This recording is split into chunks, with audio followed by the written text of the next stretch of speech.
we've been bringing you the budget architects, the policy makers who are shaping India's economic policy to explain to us what the road ahead looks like. And to cap things off, we have with us the Financial Services Secretary, Mr. Nagaraju, and the Secretary of MeitY, Mr. S. Krishnan. Gentlemen, thank you very much for joining us. May I request you to please take the hot seat, so to speak, before we get started. Ladies and gentlemen, a big round of applause for Mr. Nagaraju and Mr. Krishnan, joining us here live at the CNBC TV 18 Budget Verdict. Thank you very much to our audience on TV, to our audience on YouTube, and to our participants here who are joining us live for the Budget Verdict. Without further ado, Mr. Krishnan, let me start by asking you, sir, lots for you to do, courtesy the union budget.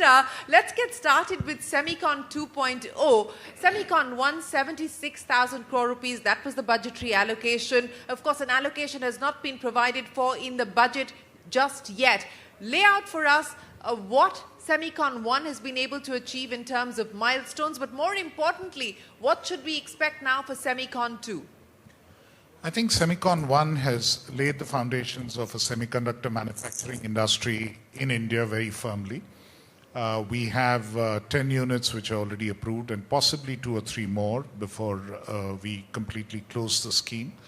The first of those schemes, first of those projects should commence full commercial production in a matter of weeks or months. And before, in a few months' time, we should have about 4 of those projects which would be fully grounded and in production. And the remaining would come in the next year or so. So I think that represents a huge and significant step forward. We would have a fab, a full-fledged CMOS fab of our own, a silicon fab, and in addition, a compound semiconductor fab also of our own, and 8 other units who are packaging units in a range of technologies, some of them more advanced, some of them more conventional and legacy. It gives us a whole range of technologies to work with. So I think it's a very, very sound base which has been laid. In addition, we have also laid the base for 24 units which we have approved for under the DLI scheme, under the Development Linked Incentive Scheme, where semiconductor design is the main thing. And 14 out of those 24 have also received funding from VC funds and others to go forward. So I think there's been significant forward movement there. And the modernization of the semiconductor laboratory in Mohali, which was another component of the scheme, will also get underway shortly. So all this means that we have successfully completed the first phase, utilized all of the money? And utilized all of the money? Committed all of the money. Committed all of the money. Utilization will take time because the build-out will take longer. So we've committed practically the entire amount which has been allocated for this purpose. So we move on to Semicon 2, which again, the focus on getting in more fabs and packaging units will be there, but there will be an added emphasis on advanced packaging. That is one part. But more than that, I think what we would be focusing on is bringing in the entire ecosystem, that is manufacture and the equipment manufacturers, manufacture of equipment in India for semiconductors, both for units in India and to export elsewhere in the world. The materials, gases, chemicals, all of those which are used in semiconductor manufacture, all of that, plus a substantially revamped and enhanced version of the development-linked incentive scheme so that we are able to develop semiconductors in a number of crucial areas which are important for India as a country. And we are able to have our own products in the semiconductor space which would truly enhance capability of the country and insulate you against from a sovereign perspective, give us that necessary strategic autonomy that we need. So if Semicon 1 was 76,000 crores, what will Semicon 2 be?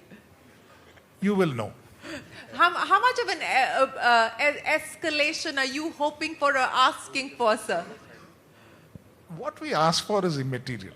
Decision making what you in government what you get what we get is what is material, and that is a process, and we will get that done. Yeah. Okay, you'll get that done. I'll come back to you in a second, but let me get the Financial Services Secretary, Mr. Nagaraju, into the conversation as well. Mr. Nagaraju, I know you will say that the terms of reference of the committee that the Finance Minister has announced have not been formulated just yet.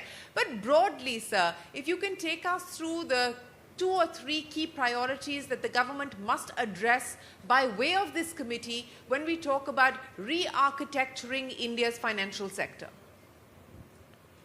Thank you. The proposed committee is Committee for Viksit Bharat, okay, Banking Committee for Viksit Bharat. Let me give you some numbers.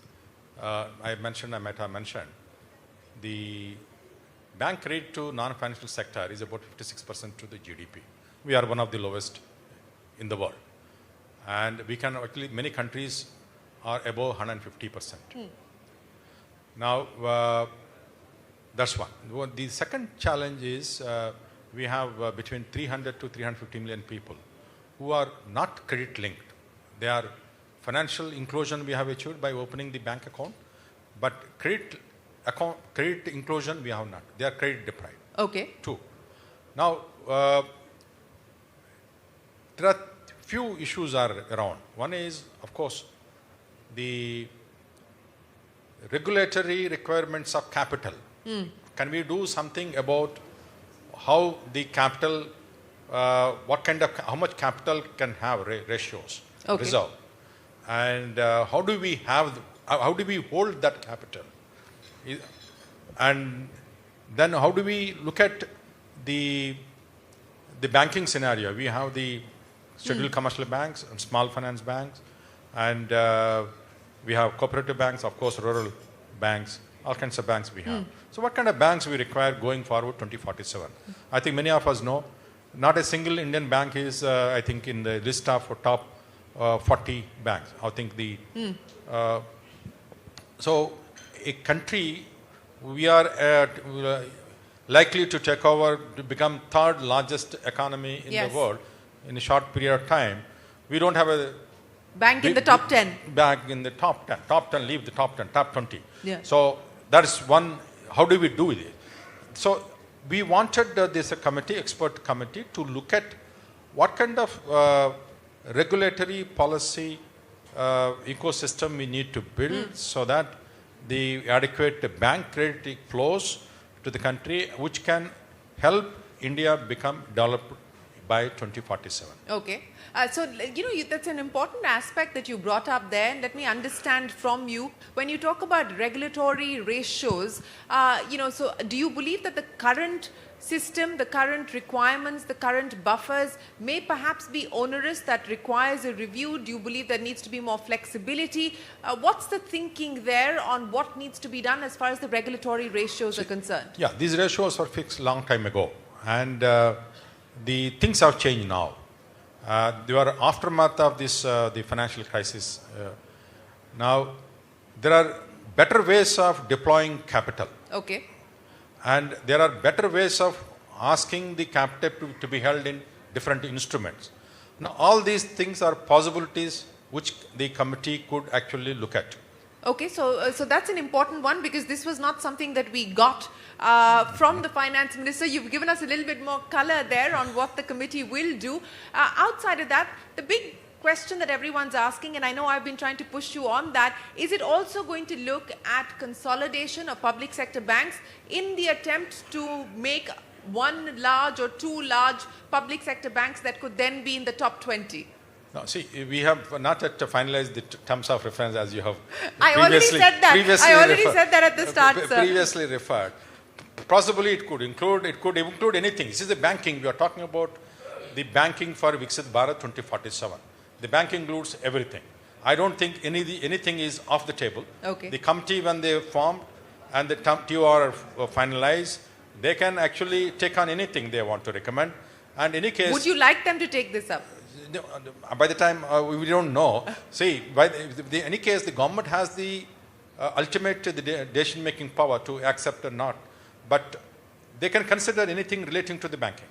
Okay, I'll come back with more questions on banking, the future and the present in a second. But Mr. Krishnan, let me come back to you and let me also get my colleague Ashmit, who's tracking the sector that Mr. Krishnan looks at very closely. But Mr. Krishnan, you know, the other significant announcements that came in from the budget was this, which nobody believes, this 20-plus year tax holiday as far as the AI data centers are concerned. And people don't believe the fact, because it's too good to be true, that, you know, you're actually being given a 20-year tax holiday in that sense. If you can explain to us how quickly you believe that this is going to actually translate into action on the ground, and whether this could perhaps be, and I was asking the CA this as well, because he brought up the STPI example as an example of the entrepreneurial mindset of the state, whether this is such an example of being able to create an industry like we did with the software export industry 3 decades ago in India. See, I think as far as the data center initiative is concerned, you have to look at it in 2 ways. There are 2 or 3 paras there. It's not just one paragraph. The idea we work on always is that we don't export taxes, right? I mean, that is a basic economic premise that we work on. So for data centers which are intended for storing data for customers overseas, sending it back, and with no connection within India, and it's a complete transaction which is related to that. It's an export-oriented business, literally, and that is the reason why it does not suffer taxation. So that is the simple logic there. And so I don't think we should worry too much about the duration of how long that is. Nobody's worried, sir. They're in fact very happy that you've given a 20-year period. No one's worried at all. They're celebrating. I don't think. I mean, I think it is a treatment in tune with economic principles that you don't export taxes. Now, whatever business that they would do within the country would have to be done through a resident entity. Correct. So that the idea is that that would be transactions which happen within the country, services provided within the country, and which, for a level playing field, everyone has to have the same level of taxation for that. So I think that is the clarity that is really needed in this particular case, that we are following a principle, and it's also in tune with what the Revenue Department and the CBDT normally follow, which is that we don't like to exempt, or we don't like to create a class of people who claim that they don't want to be permanent entities in India and completely escape taxation. So the idea is that entities will be permanent establishments here in India, right, but will not suffer tax, because the principle is that tax is not to be exported. That is the philosophy behind this. Fair enough. Ashmit? Thanks for that, Shireen. Mr. Krishnan, firstly, thank you so much for joining us. Shireen was pointing out Semicon 2.0. She made a reference to the tax holiday for data centers. We heard in the budget about the IT safe harbor protection that has been granted. We also heard about AI going forward. The budget has been kind to you. In lighter vein, did you go back home last night thinking maybe you should have asked for more? I only felt that it should have been called a technology budget. I think in terms of how it could have been branded, I think there's a lot intended for technology there. And the ministry and the various sectors related to the ministry also put together articulated all their requirements, which many of them were satisfied.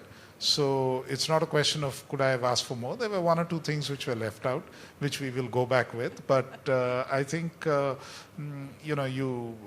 it's on the whole, the sector and the industry is extremely happy, and they have conveyed their feedback to us as well in terms of what the budget has managed to do. It's not only in terms of allocations. There's, of course, the announcement of the second phase of the India Semiconductor mission. There is an enhancement of allocation for the electronic component manufacturing scheme, all of which are significant and important to support manufacturing. In addition, all what has been announced in terms of simplification of tax structures and simplification of procedures both for IT, for data centers, and for electronic manufacture. I think all of them are extremely significant in terms of encouraging the digital economy in India and in terms of taking us literally on a technology path, because ultimately if you want to be a developed nation and if you want to grow fast, a Viksit Bharat by 2047, you have to ride the technology wave, and I think that's what the budget has signaled. I think that's the one aspect I had missed out, flagging the ECMS increase that we've seen from 22,000 to 40,000 crore rupees. But while we're on the subject of electronics, Mr. Krishnan, I would just want to ask you, just help us decode some of the numbers that we saw. There was, while there have been increase in allocations for the likes of ECMS, the PLI component has seen a downward projection in terms of what the outlay needs to be.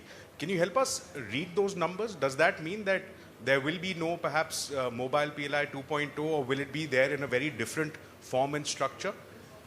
I think it does not mean that there will be no PLI 2.0 for large-scale electronic manufacture, which is a formal name for the mobile PLI, what is commonly known as mobile PLI. What it means is that we are winding down the first phase, and the allocations next year are primarily intended to pay the bills for the last quarter of the current year. Because up to the third quarter, we would meet within current year's budgetary allocations, and it's only effectively for just about one quarter for most of the big companies, and for the smaller companies, maybe the year's requirement. So that is what we anticipate would be the money we need next year, and that has been fully provided for. The PLI 2.0 scheme is still being, the consultations with the industry are still on, and we will finalize the scheme. And as and when it is finalized, there will be a provision in the budget. I'm fairly confident of that. That was our experience with ECMS. That was our experience with the AI program, with all of them. So I don't think I would worry very much about, whether the provisions are there or not there. We will get them when we are ready to spend the money. You'll get them when you're ready to spend the money. But Mr. Nagaraju, let's talk about the money, sir. And let's talk about also the future of banking in India in the context of technology. What we have seen is the big move on digital transactions, UPI touching record numbers practically every month, the advancement of many fintechs. Now, as you look at this committee, do you believe that there is also the need for regulators and for this committee to look at the next phase of Indian banking, which could involve licenses to digital banks as well? Hello. Yeah, so one thing is you are right to note that increasingly the Indian banks have become much more digital. The journeys, most of the journeys for large number of credit gradations are through the digital thing. We are UPI, we do almost 50% of the total transactions of the world happens in India. Now, coming to the digital bank, in some of the services of the banks are completely digital now also. Let me put on this. Let's say, suppose you want a retail loan. IDFC will actually sanction you within few minutes. That's how Vaidyanathan has been confirming to me. And similarly, the SBI has confirmed to me that the MSME loans, they actually sanction within 10 minutes. And all my banks, in fact, they're giving Swiggy and Zomato a run for their money. But my only caution to them was to ensure that your software engines ensures that underwriting principles they follow, and no compromise on the quality, and ensure the loans are sanctioned. Ensure that the loans are sanctioned, but you didn't answer my question about digital banks. No, I'm saying, see, in a different situation, the difference between the completely digital and the traditional banks is actually this is a blurring. Okay, banks increasingly becoming digital. Now I should not praise twice IDFC in a night, but look at the IDFC thing. They have been. Most of the services they provide online, in fact digital, even though they have a large number of branches, but they are digital. Similarly, now some of these small finance banks also digital. And then even the behemoth like SBI. SBI, yeah. Now nobody needs to go to the bank branch now. 2.0 provides every service. Yeah. Every service. Now I think going forward, I think that maybe is only It's a semantic difference only. Okay, a semantic difference only. Mr. Nagaraju, 2025, all of your private sector banks, many of the private sector banks saw many deals happen, including IDFC Bank here with a lot of FDI coming in. Are the public sector banks feeling left out? No, these deals happen, IDFC happened, fine. But the remaining two are actually led by the public sector. Yes, in a way. See, so you can't say, though these two deals, the biggest deals, happened in the public sector. Yeah. So, but to Mr. Krishnan's point about wanting more, have you put forward the recommendation that at least for public sector banks, the FDI limit should now be enhanced? See, one of the ways of enhancing credit infusion to the society is having the adequate capital with the banks. The one way of public sector banks is whether the government puts in equity, enhances, or the existing equities is diverted. Now, of course, the domestic as well as the foreign. Now, currently we have 20% FDI, FII allowed, and there are discussions on to enhance this. As and when we enhance it, I think to 49%. Yeah, whatever is the percentage, and the CNBC will be the first to know. No, we will be the first to find out. That I'm sure of. That I'm absolutely sure of. But under active consideration. Yeah. Okay, Mr. Krishnan, I want to come back to you now, sir. And I think one of the big success stories as far as India's manufacturing sector in the recent years has really been what's happened as far as the mobile manufacturing scheme is concerned. And I want to understand from you on the back of the lessons learned from that experience, what should we now do to ensure we can replicate and scale that success? I think, you see, mobile manufacturing has been a true success story, and there are certainly lessons which we have learned from that in terms of first achieving scale, making sure that we achieve scale, and actually locating within India the most labor-intensive part of that process to begin with, which means that it actually generates the kind of jobs, and that makes it truly appealing as well. So those two factors, I think, are very important. The next stage is to deepen the entire value addition within that sector. Also recognize and be strategic that not everything you're going to localize.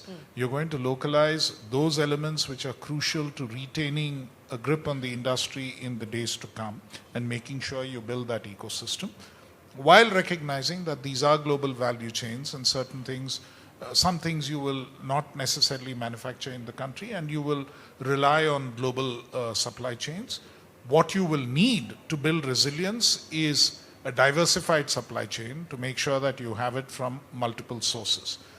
These are all, I think, important lessons, whether we are talking about IT hardware in the future, whether you're talking about other forms of electronic manufacture for various other goods, because practically everything that we consume today has some element of electronics in it. For all of those, I think these would be important lessons. The same could also be true eventually in other sectors of the economy, if you're talking about, auto components, if you're talking about a whole host of other manufactured products. But I think the critical point is that you have to achieve scale. Yeah. Because without scale, it's very difficult to localize supply chains and also to sort of actually grow to an extent. And to also have the kind of impact in terms of the employment impact that electronic manufacturers managed to create so far. I just want to labor on that point, Mr. Krishnan, as far as electronics and especially smartphone manufacturing is concerned. When this scheme was first envisioned, there was talk of how we would want global champions as well as national champions. Now we've realized scale as well. We're exporting, we're largest manufacturers of third largest, please correct me if I'm wrong, third largest manufacturer of smartphones. What I want to ask you is that, having traveled the distance that we have, what is the missing ingredient for having a national champion? We don't have national companies, Indian companies that are competing with the Apples and the Samsungs of the world. I think one of the, number one, we are the second largest manufacturer of mobile I stand corrected. So let me sort of correct the record there. But I think one of the critical things which we need is a national champion, is a national brand more than anything else. I think one of the key aims of MeitY is that we need more product companies, and we need more product companies not just in electronics itself or mobile phones, but also in software and a range of other products that we create. I think that is something which we certainly need, because that's where the significant value addition takes place, and that's where you have far greater control. So it's a clearly articulated goal of the ministry that we must have product companies in each of these areas, and we must have a product company which is there in mobile manufacturing as well. An Indian brand needs to do well in that space. I think there is no questioning that particular objective. So one of the key objectives in the PLI 1.0 scheme was to also encourage domestic companies to actually build. We will sort of study all of those elements and make sure that in the PLI 2.0 scheme, as and when it comes up, and in addition through a variety of other measures possibly, we will support Indian companies to build a brand in the electronic sector, including in the mobile manufacturing sector. That is a key goal of the ministry. Well, that's good to know. But Mr. Nagaraju, since we're talking a lot about technology, let me also understand from you how ready we are and what the thinking in the government is to new trends that are emerging. Cryptocurrency, the regulator has made it clear that that is not a road that we intend to take anytime soon. But things like tokenization, things like stable coins, etc. What is the thinking on some of these emerging trends in the financial space globally, and how India must navigate them? Both the stable coins and tokenization, we are nowhere near to doing anything in India, and we are currently watching. Still about double-digit, 12% or 12 to 14%. What more do you expect from the banking sector, and what do you see as the key challenges for the banking sector today? You're right. Now we are in the entire total scheduled commercial banks. Our net NPA is hovering around 0.5. In fact, public sector banks net NPA is 0.45. Now, you're right, our credit growth is about 12%, and MSME growth is about 17%, which is very good. After a long time, we have crossed more than 15%. And agriculture is about 10% this year. And MSME outstanding is about 37 lakh crore, which is again very good performance by the Indian banking industry. And we have guaranteed out of the 37 lakh crore, we have guaranteed about 6 lakh crore by our credit guarantee schemes to the MSME. But given the goal of Viksit Bharat, I think we need to grow, we need to provide the credit even more. 12% I think may not be enough. We need to provide a little more. For that, banks require more capital, and they have to find the innovative products, and they now need to come up with a lot of solutions to the problem being faced by, especially by the MSME, new entrepreneurs, startups. There are so many segments where the banks can actually play a crucial role to provide the economy with a continued engine, actually. Challenge? Challenge, I think we now one challenge I repeatedly mentioning is how do we bring this unincluded the adults population of the country into credit thing. The second is, you are not mentioned, but I am mentioning. The other is, how do we bring working adults who are not having pension, social security pension, how do we bring them into pension system so that the younger generation, they are able to save, and those savings could be utilized for investment, for long-term investment of the country. Okay. So the two opportunity and a challenge that you put on the table. But Mr. Krishnan, let me address two global issues with you, and I want to understand what India's position is likely to be. We've seen countries like Australia move on the path of banning social media for teens. The economic survey has also spoken about the impact of social media and so on and so forth. I think the survey or the chief economic advisor did talk about two states in particular that were considering the possibility. Is there a thinking in government on the need to address this issue in any formal way? It is certainly a concern, and what is happening with social media and the kind of implications that it is having on youth. And certainly, I mean, the fact that democratic countries are considering these kind of measures is, I think, an important issue that we need to think about. I would say that we will consider, and there are inputs that the ministry receives from a variety of sources, that this is something we need to consider. The CEA has in the past also referred to this issue in internal discussions and otherwise. So I'm not saying that we will necessarily sort of take a measure of that nature. There are other concerns in the sense that in the Indian context, there's a lot of learning which takes place through access to various electronic means.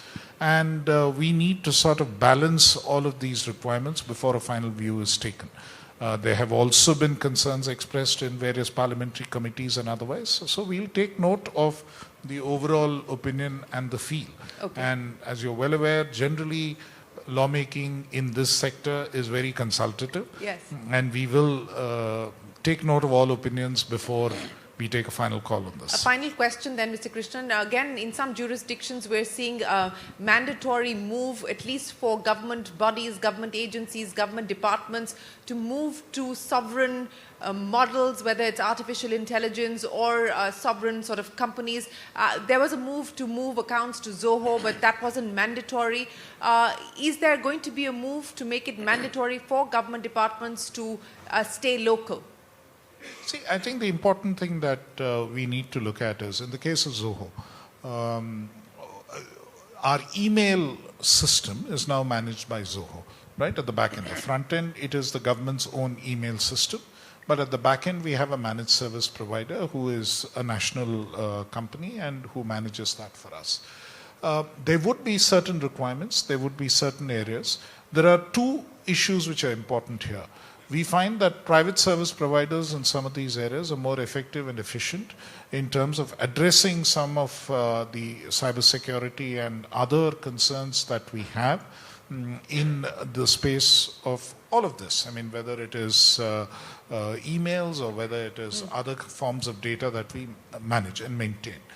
But not all of government data is of such sensitivity or such relevance that it requires to be managed in that way. So we will examine that issue in detail and we will see.